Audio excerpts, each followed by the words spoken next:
it's a cold, cold world. A cold one, it's a cold, cold world. Yeah. It's a cold, cold world. A cold one, it's a cold, cold world.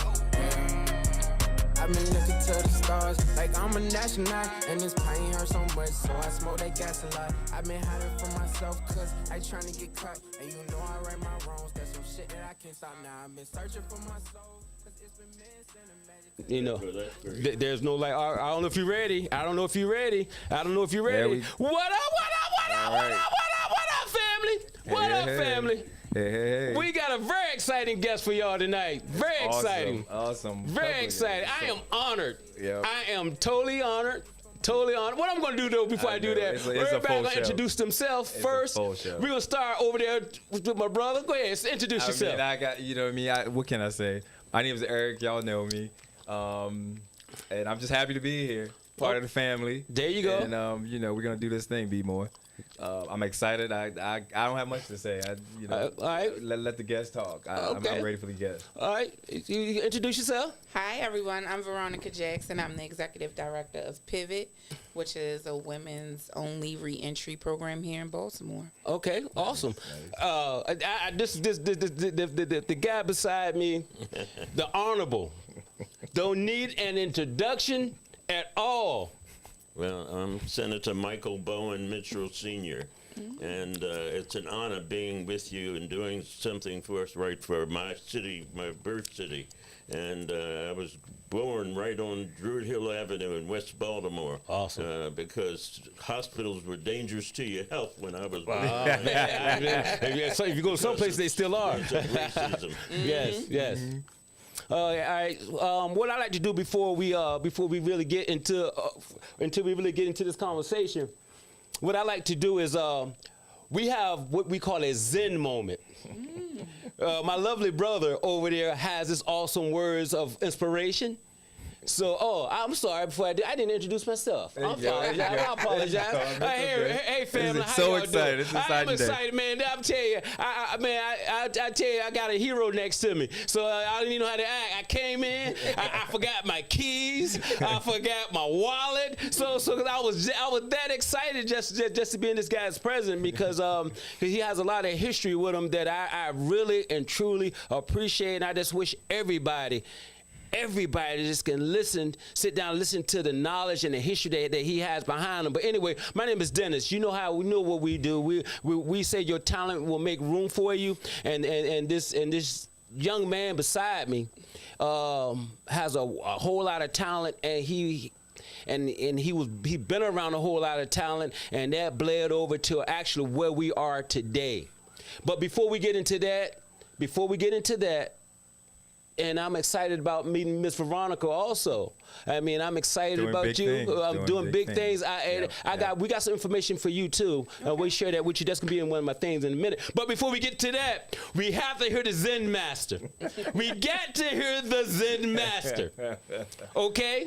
I mean, you know, first of all, I mean, just I'm excited too. I'm fighting. I'm trying to, you know, I know the Zen thing is to breathe and be present, and you know, I'm trying to do it because we got a packed show, and I'm super excited. I'm trying my best. What I'm gonna do though is I'm gonna keep it short. We'll just go like this. All is well. Everything is working out to the benefit of our higher selves. Out of this experience, only good can come out of this. We're safe. And let's go. That's the Zen moment? That's it. Let's go. All right. That was the Zen moment. Like I said. Short and sweet. That was short and sweet. I tell you what, this for the second week in a row that he started the Zen moment that I didn't say, what the hell are you talking about? Exactly. Like I explained it though. But in the end, he bring it back in.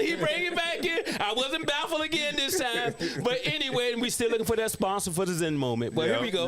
Let's start off with Veronica. Veronica, we're gonna start with Veronica first, and then let her introduce and say what you do, and give us a little insight on how you are helping the females get back into society real quick. Yeah.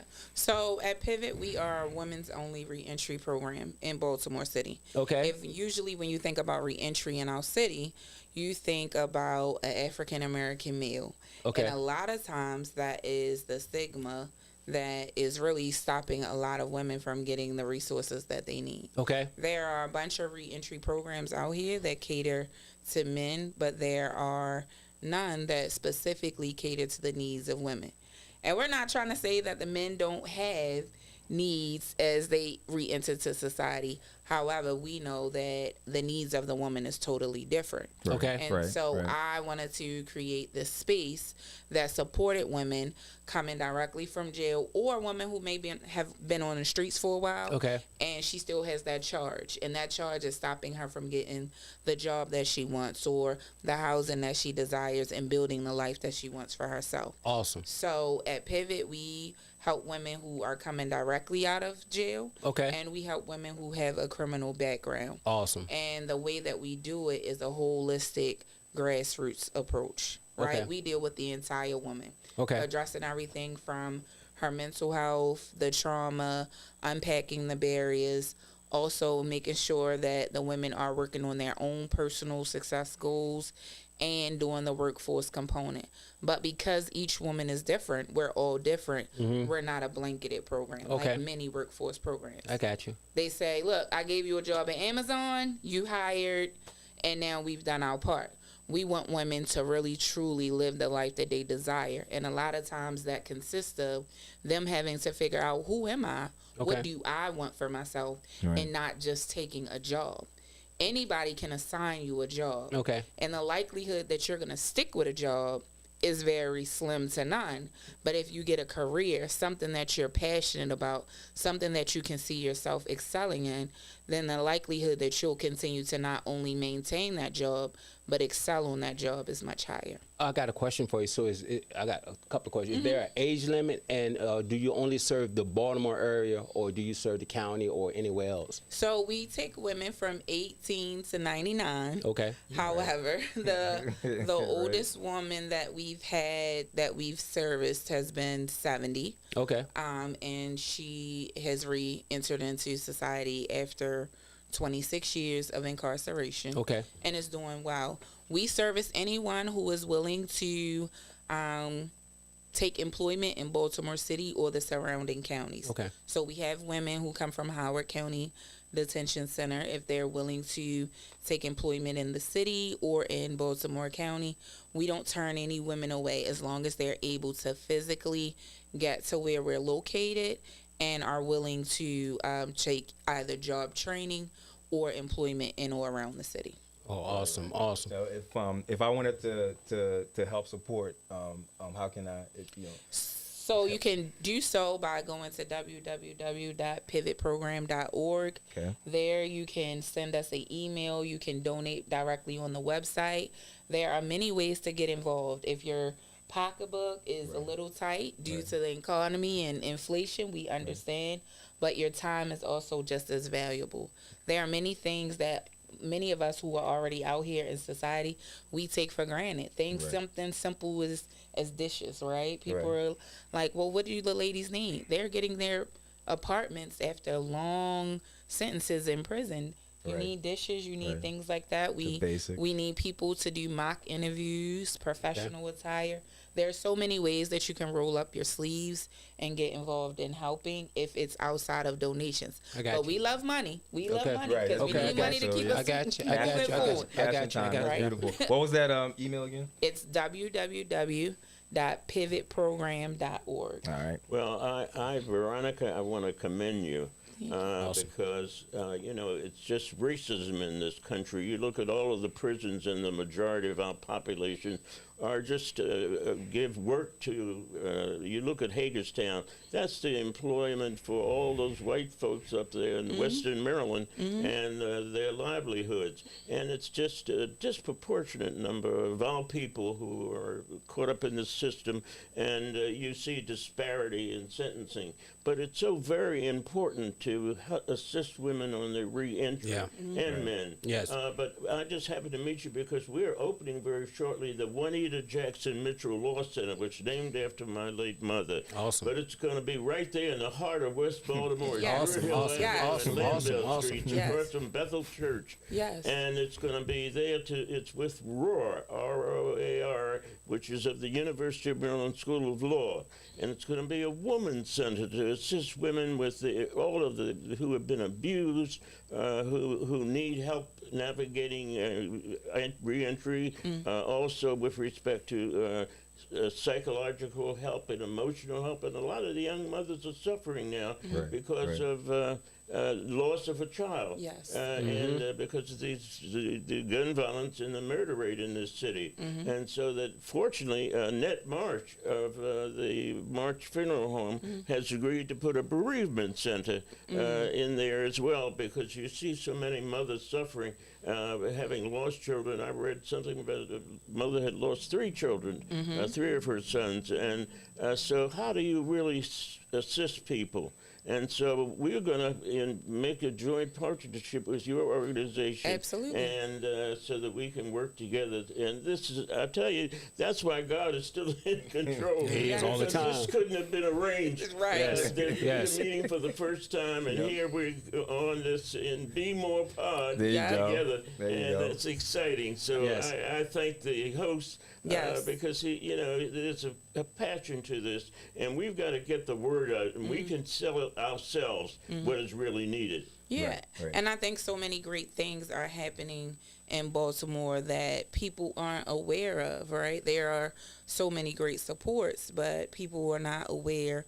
And so our goal is to continue to increase visibility of great works like the center that you're opening, the work that we're doing, and anyone else who is moving this reentry work forward.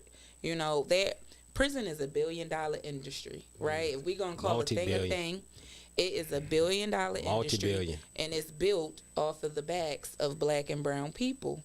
And so we have this system that is okay with quickly shuffling people in, but we're not doing our due diligence as a country in supporting them on the way out.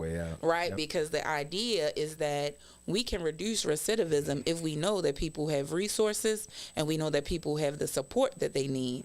But if there are continuous systems that want to produce the same outcomes, which is mass incarceration, then we know that these systems are not always set up and designed for people to be successful. So people like you and I have to build and create the systems that we want to ensure our people are successful. Yeah, how abhorrent and racist to keep a woman in there for 26 years.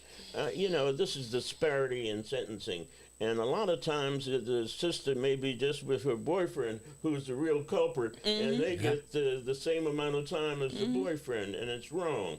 So we're going to continue to, and I came back to Baltimore to be able to fight. All this gray hair I earned. But there's still a lot of fight left. That's right. To make a difference, because every voice can make a difference. My late grandmother used to say that Jesus only had 12. One of them was doubting everything he was saying, and the other one turned him into the police. Yeah, there you go. There you go. But There he you go. changed the whole world. Yes, he It did. takes Yes, a he few did. people who are committed to turn this and make Baltimore what it should be. Yeah, when I was growing up, I told Dennis earlier this evening that if things were so bad, we were restricted in terms of residential segregation. And I wish Marvin Gaye had had a song, because I would have been singing every day. Wants to make me holler. Wants to make me holler, boy. It was we had what was called the Colored YMCA, which was in the 1600 block of Druid Hill Avenue, and there was the White YMCA down at Mulberry and Cathedral Streets. Well, I'm sorry, correct it to Franklin Street, but it was. We were just as happy. I was a swimmer, so every day after school we would go up with them. We thought we were really doing something, having an indoor pool, which was 15 meters. Oh, man. And then we suddenly went down one time to swim and race against the white YMCA.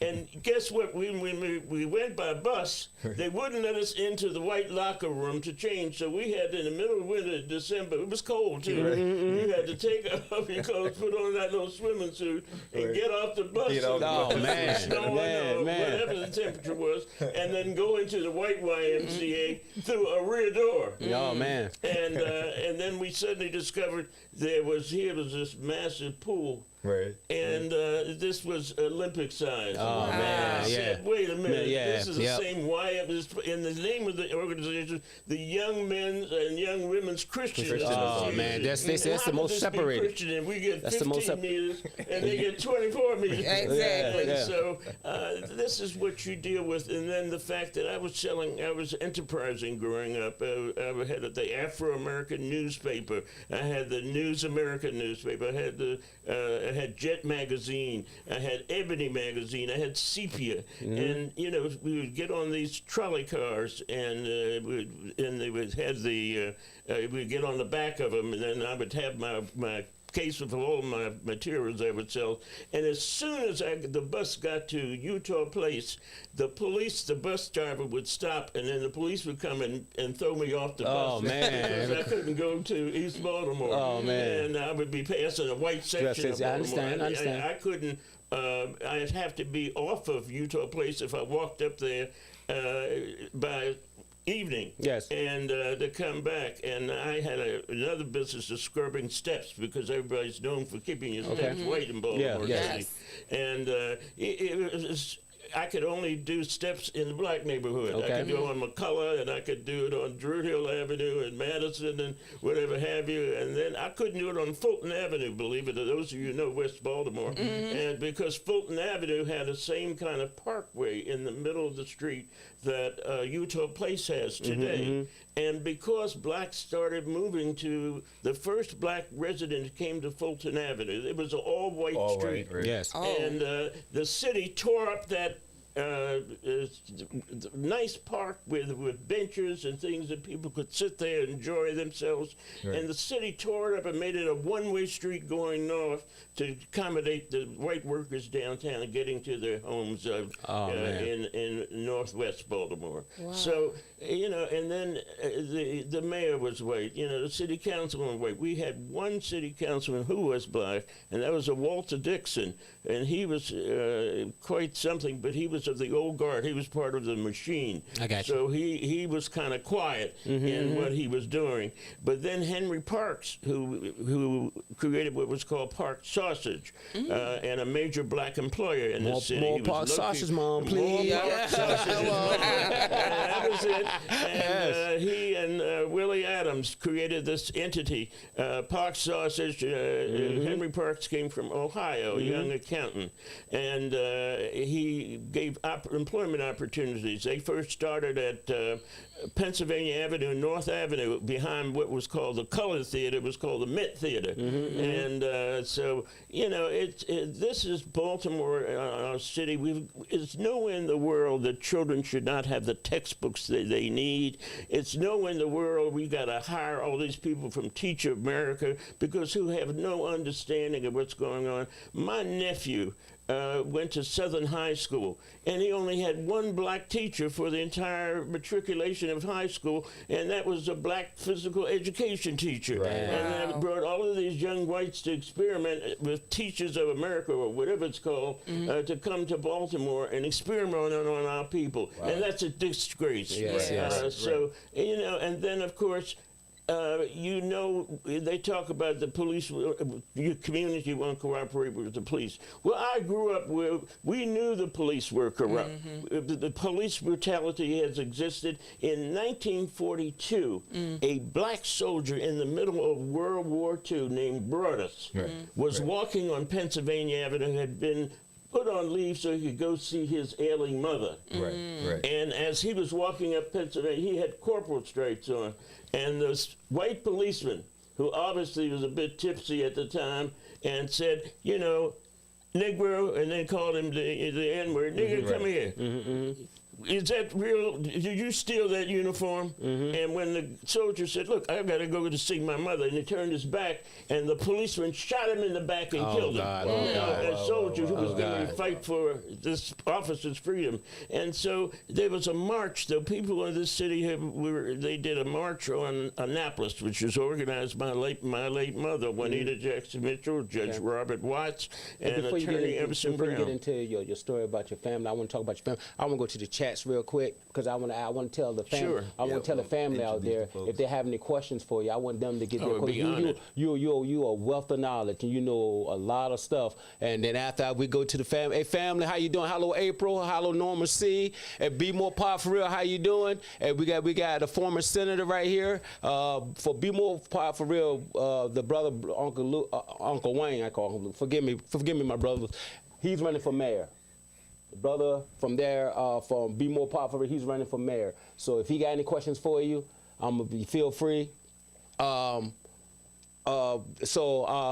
show is yours. The floor is yours. We're going to start with your family. If y'all have any questions, feel free to ask. I got a question. Go ahead. Since we're talking about, Go ahead. we talk about the guy running for office. What do you think about the current crop of politicians? I mean, we got Westmore. We'll start there. That's the big. That's one of the reasons I came back to Maryland, because having known the governors in the state of Maryland, we started with J. Miller Tawes, who was from the eastern shore of Maryland, from Crisfield, which is the lowest county on the eastern shore.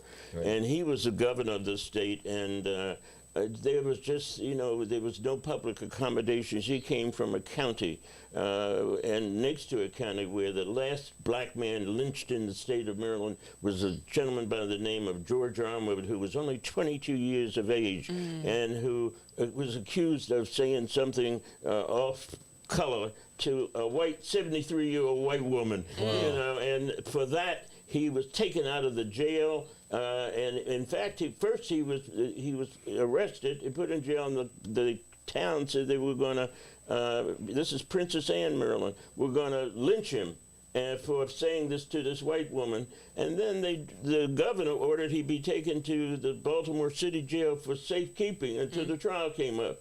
But do you know that the Judge Dewar, his name down there in Princess Anne, and he was a circuit court judge, and he made he gave a phony writ of habeas corpus to free him to the mobsters, so he could be brought back to Princess Anne to be lynched. And as soon as they brought him back to Princess Anne, that's when they went and the people used a long law to break down the doors of the jail. But I want to know, how in the world did these white people coming up from the Eastern Shore get access to the Baltimore City Jail when the governor said you're not supposed to release it? And they claimed that these people broke into Baltimore City Jail, but there was never any evidence of that. But it shows that racism was rampant, and they were going to go ahead and give this Negro up to the people there to get justice for him. So, this is when I grew up. Fortunately, my parents interpreted for. I come from a family of freedom fighters who believe that, get a first-class education, number one. And then when you come back home, don't segregate yourself into intelligentsia few. Give back to your people and fighting for freedom and making sure that every child is taken care of in this community, and jobs are given, and to stop police brutality is the rent you pay for your space on this earth. So I love that quote. I love that quote. All of my life. And so that, and I think when we get to the end, and if I do make it to see St. Peter, I think his first question is going to be, if he says, going to ask you, what did you do to help the children? And if you can't answer that affirmatively, you're going to be put in another line. So it's important that these very precious children of ours, it's nowhere in the world these children get killed because they're happen to be the innocent bystander of somebody shooting. And the police, we know that there's a policeman now serving 26 years, and he's trying to get out of jail now, claiming that, he has cancer and whatever have you. But they had a rather ring to go and rob the drug dealers, steal their money, and then one family who happened to be living in my neighborhood in West Baltimore you know, some people say, when I was growing up, the women used to put all their money in a sock. And they would put it up in their breast, and that was called their First National. Oh, man. I got you. So these family had saved their First Nationals, and it was over $20,000 to buy a home. And some neighbors told them that this family had $24,000, and these police broke in and stole that money and claimed that they were drug dealers. And then, you know, it came out eventually that that's one of the crimes they were convicted of, and the people couldn't buy their home and lost that opportunity. They were never given their $24,000. Story. Because the police had stolen it. And more importantly, you know, I used to work with a bail bond company, and to see people, and if all the bail bond people knew where the guns were, why don't the police know where the guns are? And this is a disgrace for this country and this city. And I've said it before. We need a black police commissioner. I want to see somebody who looks like me. It sends a terrible message to our children when there isn't somebody who looks like them who can't be in charge of police in Baltimore City. Same thing with respect to the fire department. And of course, the first black police commissioner was Bishop Robinson, excuse me, and who was a young man who was trained and really taught to pass the test by my late grandmother, the Lily Mae Carroll. She ran a project to help. They had these onerous tests for people who wanted to get municipal jobs. And this is under Mayor D'Alessandro. His name was Thomas D'Alessandro Jr. And he was the father of Nancy Pelosi. And so I knew Nancy Pelosi growing up in the city. And she would come with her father to the NAACP office to meet my grandmother. And then my blessed father, Clarence Mitchell Jr., the courthouse in downtown Baltimore is named for him. He and my Uncle Perrin were born in an alley that abuts Pennsylvania Avenue. And the only form of water they had was a cistern in the middle of the street. They lived between stables. Had live animals, and suddenly they moved to Pennsylvania in bloom, and they thought for the first time they had indoor facilities, and then the neighbors said, "Oh, here come those alley Negroes! You know they'll never amount to anything."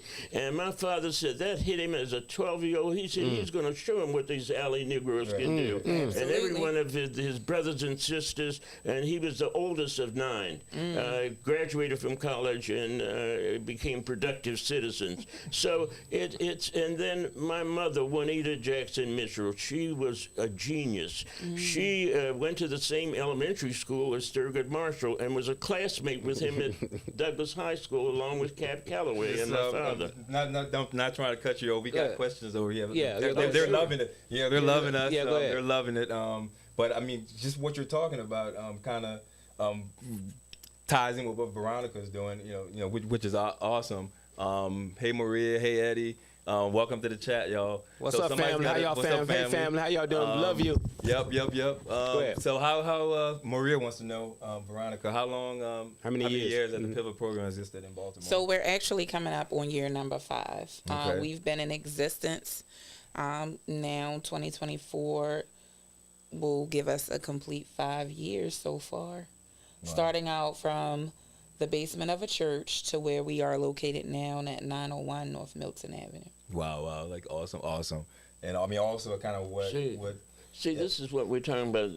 Veronica, you are an incredible young woman, and you could be doing a lot of things. You're very smart. You're very articulate in what you're presenting your message, and that makes me feel good, you know. Awesome. And we got a couple of questions for you too. You know, a lot of these programs come in, and just as they do in West Africa, these non-governmental entities are always bringing white people to be in charge, and we have it. Within us, we can do the job. We can do it. Yeah, we can do it. In fact, we created civilization, and you know. Every time you look at some program, they try to claim that the white people were doing things in caves in Europe, you know, as if to say that they didn't come from Lucy's bones in West Africa. I mean, in East Africa, from Lucy's bones. Lucy's, right. We got a question for you, Senator, too. It says how many years has Senator Mitchell ran for office, and since retiring, what is the current involvement are you in the in politics now? Okay, what I must say is that I'm a 78-year-old freedom fighter. Okay. And that There you go. I'm giving everything. God has given me this opportunity to continue to serve, and I'm making the most of it. There you and go. most importantly, I spoke to a prayer breakfast recently, and this church, the group of ladies at the prayer breakfast gave me a 20-year calendar. Oh, man, So, 20-year calendar. a 20-year calendar. And so That's some I big keep that with me expectations. all I ain't the mad time. at you. And, Great I expectations. want you to know that I asked them, did they accept a Zelle? So I made sure that I left a good contribution, because I said, Lord, thank you very much for that 20-year calendar. That makes me feel good. But I ran first for the Baltimore City Council in 1975, and I then ran for the state senate. After having been campaign manager at 16 years old for my brother, Clarence M. Mitchell III, who was the first, the youngest black elected to office or of any person elected to office in the United States of America. He was elected at 21 in November, and 22 by the swearing time. He in the January of the swearing-in year, he turned 22. In fact, his birthday is coming up December the 14th, and happy birthday, Senator Clarence M. Happy Mitchell birthday. III. Happy birthday. Because he was a freedom fighter. He had every year introduced legislation in the legislature to do away with the whole question of the death penalty. And he would filibuster every year what was called sine die. The Senate would end, and they would have to, sometimes they wouldn't know what to do. And so finally, his filibuster, his longest, was almost 14 hours. And he talked straight. And can you beat that? Think you can beat that? Yeah, I think he can. 14 hours. You know what I mean? 14 hours. I could never beat his record. I made it to 10.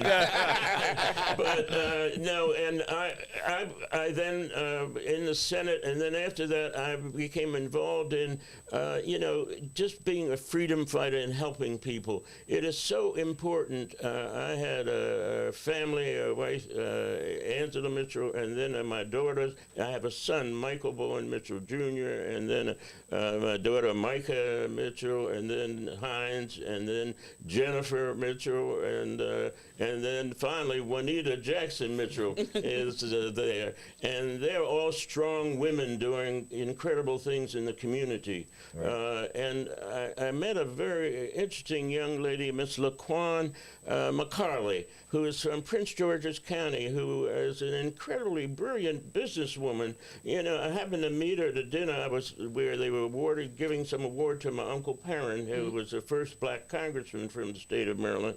And this is in January of this year, and she came up to me, she said, well, I'm a Lincoln University graduate as well. Oh, wow. And from that, I've been working with her because she does certification of people to get 8A contracts, which Congressman Perrin Mitchell created the whole 8A program. That's important. That's right. So, it's important that we mention these young women who are doing that. And when I was growing up too, the doctors had practice from their homes. Okay. So you would go, and the doctor after his morning would, in the afternoon he would have his little vodka or his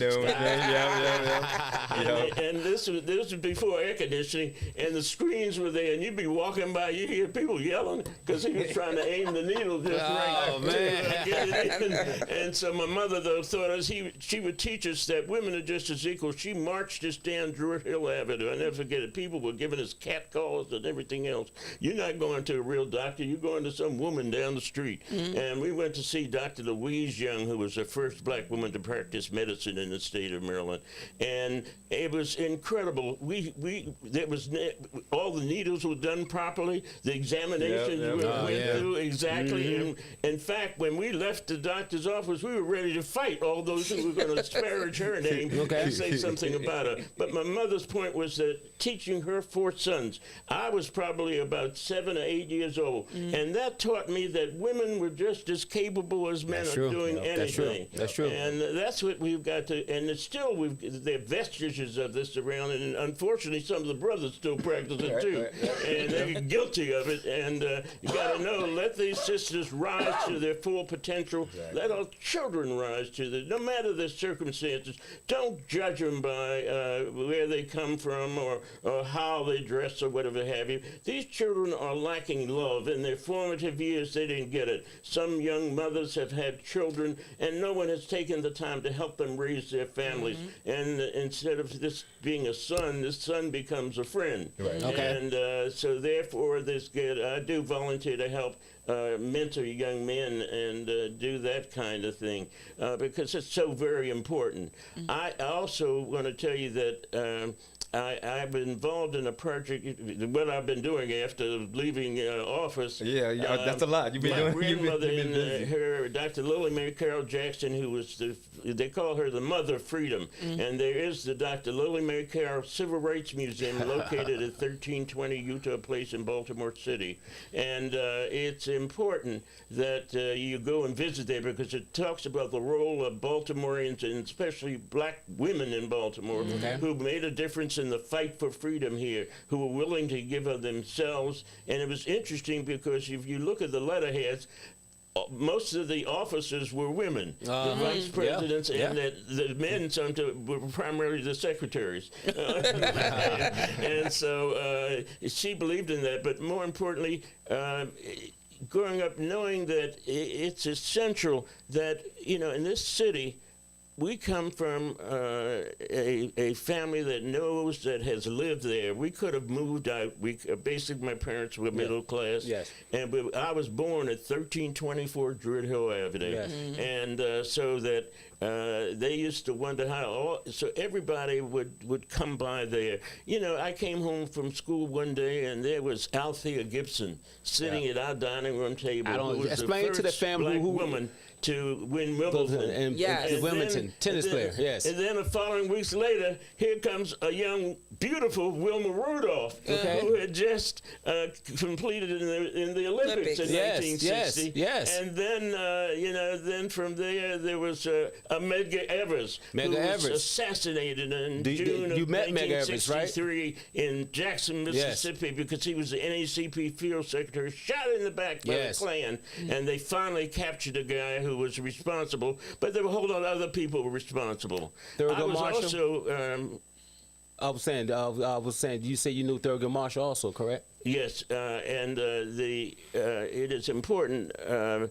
know. I went to Lincoln University in Pennsylvania, Right. and which is the father of my school, Clarence M. Mitchell Jr., who was called the 101st Senator because he was responsible for the 1957, the 1960, and the 1964 Civil Rights Act, and the 1965 Voting Rights Act, and the 1968 Open Housing Law. And he was dubbed the 101st Senator because of his ability to get this legislation through. He was a pre-med student in college, but this was during the time of the Depression.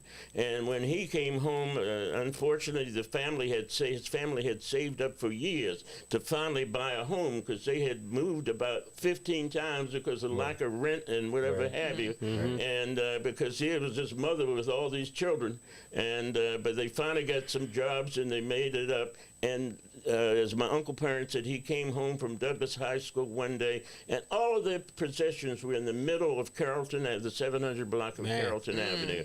And fortunately, the church, Metropolitan Methodist, took them in, which they immediately joined. Okay. And, and then they went up to St. Catherine's of Alexandria at Division and Pressman Streets because at that time the Episcopal Church had a convent right at Druid Hill Avenue in Pressman that actually they were nuns in the Episcopal Church. Okay. And of course that was the only church that would feed my grandmother and all of her children. So they immediately joined St. Catherine's as well. Man. But because that having been put their clothing and all their personal items, the indignity of that to have to come home and see all of your life belongings and your families and your sisters sitting in the middle of the street. You do have one question on from the chat. Answer the next question. The question is, what was it like to fight racism while in office, racism in politics? Let me tell you this is one incident. I'll be brief with this. Here in when there was a police commissioner named Donald Pomelo, and I'm telling you, he created a squad of people, of police officers, just to spy on the black politicians who were elected officials, and kept dossiers on them, and tried to find things to cause them to, disparage, bow down and back away from speaking out. And of course, I always live my life as an open book, so they could never get anything on me. But when I went into the city council chamber for his renewal as a police commissioner of Baltimore City, I was the only person to stand up against this man who had created a squad to violate the constitutional rights of black elected officials. And I sat in that thing, and I would never forget that police commissioner saying, Councilman Mitchell, I know what you do, I know where you go, I know who you see. And then next thing, the only thing I can think of, because I come from West Baltimore, I said, Commissioner, I know what you do, where you go, and who you see. And he started looking at all the black officers who told him anything. But that's a moment where you have to have the courage of your convictions, that you can't be, you've got to speak out. And that, fortunately, we have some young politicians who are ready to do that. And Governor Westmore is a gift from heaven. I talked to you about all, after Torres, there was Agnew, there was Mandel, and then, on up to all of these other people that have been Republicans as well. And thank God I can go down to Annapolis and see somebody who looks like me. The children of West Baltimore all over the state can look. And it's important for white children to see that as well. Yes, that's true, too. So that in their own eyes, they can see that blacks are capable of doing anything. Speaking of the police, what do you think police reform, and what would you do? What would be your take on police reform? If that's a subject you don't want to touch, that's fine. No, I have to touch it because, police brutality is still on us. Yes. Here was all of the effort by George Floyd, after his murder. I call it murder. And a lot of people say death of George Floyd. I say the murder of George Floyd. And that's been happening throughout black communities in this country since slavery. And it's important to note that first thing I would do is that I would fire the police commissioner and get a panel of citizens, and then I would make sure there is a police review board of citizens who could review when a citizen comes in to make a complaint, that's respected. I like that. Any officer that if somebody comes into back for booking and the desk sergeant is there, that has to record any wounds on that person. If there's any blood or anything like that. What they do now, sometimes they take a person who's bloody, take them to the emergency room of the hospital, clean them up, and bring them back to the booking facility with bandages, that you can't see. And then I would make sure that we hired people from Baltimore as police officers. There was a terrible crash of a police car in West Baltimore that killed a young black woman police officer at Lafayette Avenue and Arlington Avenues. And it was only because it was two police cars that collided. Well, the white policeman was rushing to whatever emergency call and hit head on the black woman officer's car and killed her. And so, but he was from New Jersey. He didn't know West Baltimore. And I would make sure that we don't hire from all these places, and they'd be given training. It is, you can't, and more importantly, as Frederick Douglass said, you got to keep agitating. One of the last pictures I have of my mother, Juanita Jackson Mitchell, when she was picketing the Western Police District Station, which was where Freddie Gray was killed and murdered. It's and she was protesting police brutality with a single picket sign, and what was wrong with it. So that you've got to speak out. My brother Clarence A. Mitchell III was one of the founders of the Student Nonviolent Coordinating Committee. He, along with Julian Bond, Marion Barry, who was from mayor, we just did a thing with Marion Barry last week. 2 weeks ago, they honored him in D.C. They should honor him every day. I agree. They changed the street name over to him a couple weeks ago. Well, they should have, because he made more black millionaires, and that's what objected to. They started a campaign to remove him from office because he was giving so many blacks in Washington the opportunity to be involved in business. business, and then made sure that major things, city contracts were given to black contractors. I got a question then, real quick. Right. Speaking of black millionaires, what do you think about restitution for blacks then? Yeah, I think it should take the form, because we never did get the mule and 40 acres. Yeah, no look doubt. at what happened, this country has been complicit from its beginning.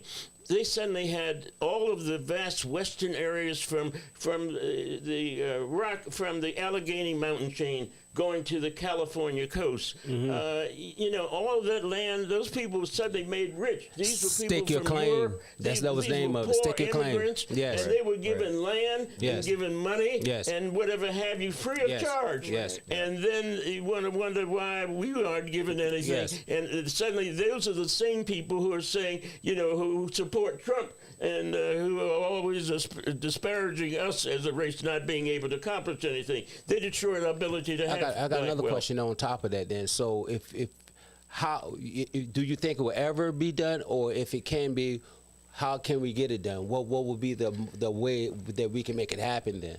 Well, the way is simply making sure that even now, white people are still buying homes. They say you can't buy a home. All of a sudden, I see all these neighborhoods where people's signs are going up to sold. The house is sold within 4 days or something. So why can't our people have the same access to financing? It's because they're giving a much lower rate, and then they're allowed to. Then the parents are able to sign on or something like that. Okay. There can be creative ways of financing to improve black housing in Baltimore City. And then, more important, we got to make sure that City Hall revives the dollar house program and takes so many of these vacants and give people who for $1. We had a program that really helped establish your neighborhood, Reservoir Hill.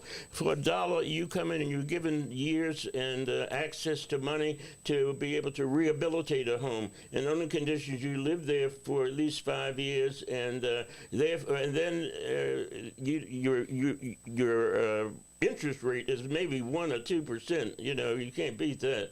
And so those are the kind of creative things we can do now. And then all of the money we got from our programs during the COVID era that Biden did, this city got almost $1 billion, and not 1 cent of that was spent on the vacant housing program. I drive through West Baltimore, see swaths of vacant lands. We got to step tearing houses down, and we can do things with the modern building techniques to rehabilitate these homes. And really, it's done from, I believe, a lot of the builders, these non-union crowd, ABC builders. We got to make sure that we continue the unions are our allies. They have been there to support in the civil rights movement and have been there through the years. But these private builders and who want to skirt the law, they try to use this. It's called Associated Builders, ABC. And then they try to get blacks to hire, but more importantly, their prices are much lower, so the developer is able to make much more money on them. But I am, so that you just have to be creative. The same thing for with respect to buying a car. I was surprised. There was a City Chevrolet dealership, and I went to, it was right on Howard Street. There's a storage facility there now. And I happened to be there one day, and here was the black salesman dealing with me, and he said the company policy was, had to have all of this to buy a car, and whatever have you. And then a classmate of mine from City College walks in, and with no parents and no deposit, anything, and signs the papers, and said, "Man, I got my car," and drives off. And I'm still there trying to fill out the paperwork, waiting for a car, because he got something at a 1% interest. Now, this is some years ago, but still, the point was, and this still happens to this day. You walk into the BMW dealership right now, I guarantee you're going to be you walk in, you're going to be standing right there, and because they won't approach you because they don't think you have enough money to buy anything. Speaking of money, Senator, I'm sorry to cut you off. Speaking of money, we gotta pay for some of this stuff. So we got some sponsors we want to shout out. And you know what I mean? To help us pay for this thing we got going on. What's our sponsor for the week? Okay, we're gonna go to our sponsor is Norma D Treasures on eBay. Okay. She got thousands of items. She look out for the community. So y'all go and check her out. Check her out. But if you mention Be More Pod, and when you check her buy item, you'll get a 10% discount. Senator, our time I'm is. going to get all of my Christmas gifts from her. You go right there. There you go. She got. Is Normandy Treasures on eBay? Our time is coming near. We got like 10 more minutes, and usually for the last 10 minutes, what we. Excuse me, Veronica, because I didn't mean to take. No, up you too good. much You good. time. Yeah, no, you good. You ain't We'll good. spend the last couple on. You good. We good. No, We good. It's in me. I It's can't good. help it. That's okay. We That's know. that filibuster Yeah, we thing. know we We can know. go 10 hours. That's that filibuster we thing. got 9 Kicking more in. hours to go. So we Kicking okay. in. We got 9 more hours to go. But I'll close with this, and I think this is so very Go ahead, important. go ahead. That, my Uncle Perrin used it. Go ahead. And there was a black minister on the eastern shore of Maryland. He couldn't read or write, but he wrote an incredible list of hymns, one of which is Stand By Me, and then when the storms of life are raging, Stand By Me. There you go. And then he had another one called Beams of Heaven. Okay. And my Uncle Perrin used to often quote that third stanza of that hymn. He said, "Hard yet may be the fight, often wrong may yield to might. Okay. Wickedness a while may reign, Satan's cause may seem to gain, but there is a God above who rules with hand of power and heart of love, and if I'm right, he'll fight my battle, and we shall have freedom someday." Amen. That's okay, Amen. we got like some questions. You got like 9 more minutes. Well, I'm gonna start with you, Eric. You got anything to say to the family before we leave out here? I mean, it was. I'm speechless. How about that? Yeah. Go I ahead. would, appreciate the wealth of knowledge you brought with us. Actually, I'm just gonna extend my time to Veronica. I mean, I think she ties in really with what's everything going on. you're talking about. Okay. What's going on? You're giving back. You get giving back and everything. So I just want to shout out Veronica. You really doing the work. You in the trenches doing the work. And pivot Baltimore. You know what I mean? Family support, reach out. So just, give us some info so that people can reach out. So first of all, I want to say thank you, Senator, for all the work that you have done to pave the way for many people like myself and many other Baltimoreans that are not even aware of all of the tremendous work that you have done and your family as a contribution to help move us along, not only as a city, not only as a state, but as a people as well. And so from the depths of my heart, I want to say thank you. I want to thank you. Thank you. For giving back and using your skill set to give people hope. Yeah. That's what we've got to do, instill hope. Yeah. And Dennis, I have to say this because, they always say behind a good spouse is the other spouse, but you have an incredible wife. Thank you, man. What about me? I'm feeling up flag. And who's a brilliant young woman Yes, who is. is the business agent of the Electrical Workers Union. You're an electrician. How do you know I want everybody to know that? But how you gonna come in and tell everything like that? How do you know I want everybody to know that? That's why you're so gifted and able to conduct this program. You're absolutely because right. you have a wonderful supporter. You're absolutely of a right. strong sister You're absolutely who right. has a commitment. You're I've absolutely just right. met this young couple I'm a people person. Yes. They were minding their business and Yes. I came up to Yes. them and You said, wanna tell them where how we you were? doing today? And we were in a sea of white folks down there. And I said, how y'all? And then from there we developed, then we've been trying to get together and just recently, and then today is the first day we've been able to get together. Yes. When he told me to if I could come on his program, I said I would be honored anytime because we've got to let people know people like you and Eric are just what have the skill sets. And Eric, talk about your background too. You're a librarian. You have an ancestor. Well, Senator, we got like 5 minutes. Let me close out. This is what we're gonna do. This is what I'm gonna do. Yep. We're gonna close out. Well, let me close this out. Then what we're gonna do? We're gonna. I think we got something to eat.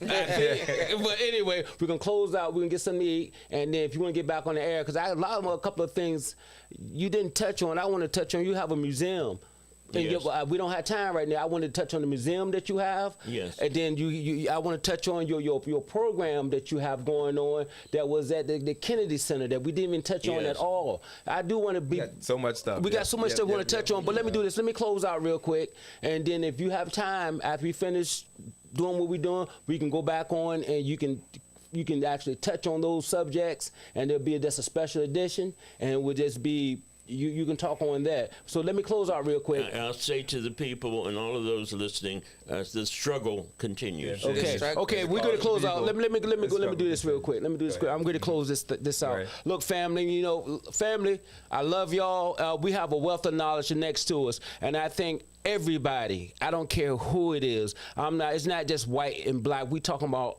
something that truly happened that where everybody could learn something from Senator Mitchell here, because he been through a lot, man. This guy even knew Thurgood Marshall, and he got a story about Eleanor Roosevelt came to his house. He got so much knowledge that actually he didn't just help black people, he helped people in general, because if you help one set of race, you helping them all, because it elevates everybody. If something is elevated, it elevates everything around it. So this is what I'm going to say. I gotta give a couple of shout outs real quick. I'm gonna give a couple of shout outs to the shirt I got on is made. The name is made. This guy, he's an author.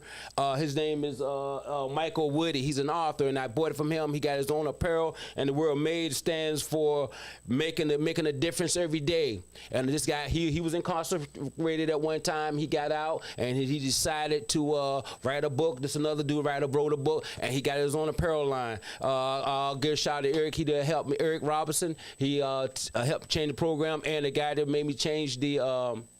The logo. We're gonna get a shout out to the event stream team, but the guy that actually gave me the idea to do it, his name is Kevin. But anyway, I'm getting those shout outs, but all I want to say, all the work that we got like 4 minutes, all the work that Senator Mitchell put in, we are benefiting, and his family put in. We are benefiting from it today. Mm-hmm. We no longer have to go in back of a store. We no longer have to have a separate pool to swim in. So now, what I'm saying to everybody, he said it earlier.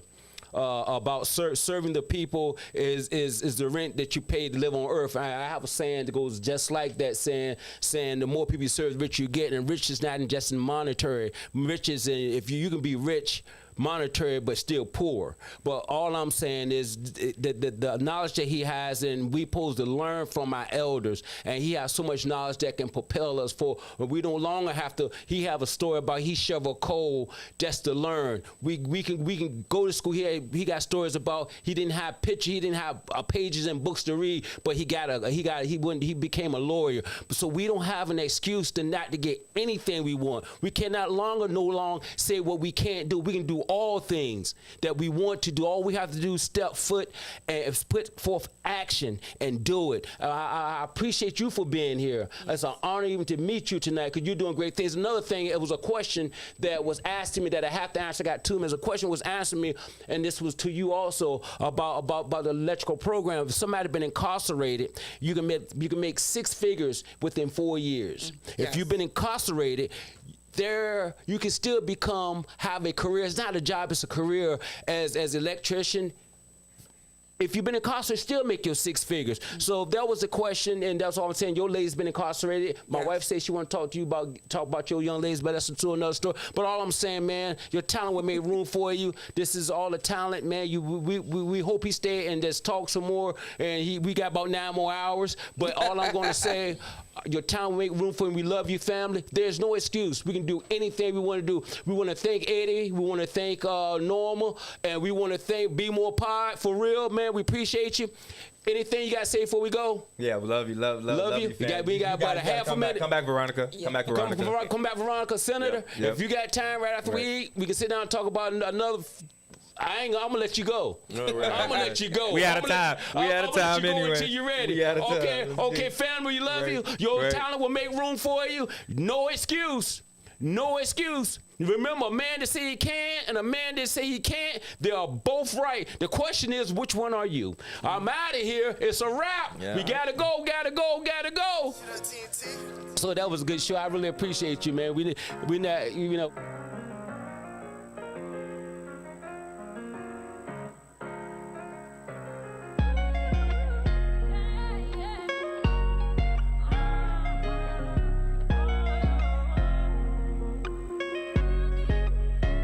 It's a cold, cold world, a cold one. It's a cold, cold world. Yeah. It's a cold, cold world, a cold one. It's a cold, cold world.